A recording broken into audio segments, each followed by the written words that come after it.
നമസ്കാരം. പുതിയൊരു വീഡിയോയിലേക്ക് എല്ലാവർക്കും സ്വാഗതം. എല്ലാവിധ സർക്കാർ അറിയിപ്പുകളും നിങ്ങളിലേക്ക് എത്താൻ ഈ ചാനൽ സബ്സ്ക്രൈബ് ചെയ്യുക.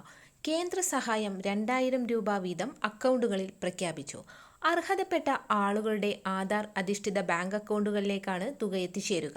കേന്ദ്ര ഗവൺമെന്റിന്റെ പ്രധാനമന്ത്രി കിസാൻ സമ്മാൻ നിധി യോജന പ്രകാരം രജിസ്റ്റർ ചെയ്ത കർഷകർക്ക് 2025 6000 രൂപയുടെ സഹായധനം ലഭിക്കുന്നതാണ്. 19, 20, 21 ഗഡുക്കളായി 2000 രൂപ വീതമാണ് ലഭിക്കുക. ഗുണഭോക്താക്കളുടെ ബാങ്ക് അക്കൗണ്ടുകളിലേക്ക് നേരിട്ട് നിക്ഷേപിക്കുന്ന ഈ തുക ഓരോ വർഷവും 3 ഗഡുക്കളാണ് ലഭിക്കുക.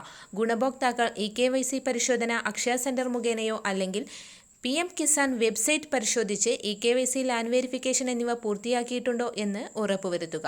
ഇവ പൂർത്തിയാക്കിയവർക്ക് മാത്രമാണ് ഇനി വിതരണം ചെയ്യാൻ പോകുന്ന 2000 രൂപ എത്തിച്ചേരാൻ പോകുന്നത്. ഇതോടൊപ്പം തന്നെ 5 സെന്റിൽ കുറയാത്ത കൃഷിഭൂമിയുള്ള കർഷക ഗുണഭോക്താക്കൾക്ക് 3 വർഷത്തെ കരമടച്ച രസീത്, bank passbook, Aadhaar card, mobile number, ration card number എന്നിവ ഉപയോഗിച്ച് അക്ഷയ സെന്ററുകളെയോ കോമൺ സർവീസ് സെന്ററുകളെയോ സമീപിച്ച് കിസാൻ സമ്മാൻ നിധി യോജന എന്ന പദ്ധതിയിലേക്ക് അപേക്ഷ സമർപ്പിക്കാവുന്നതാണ്.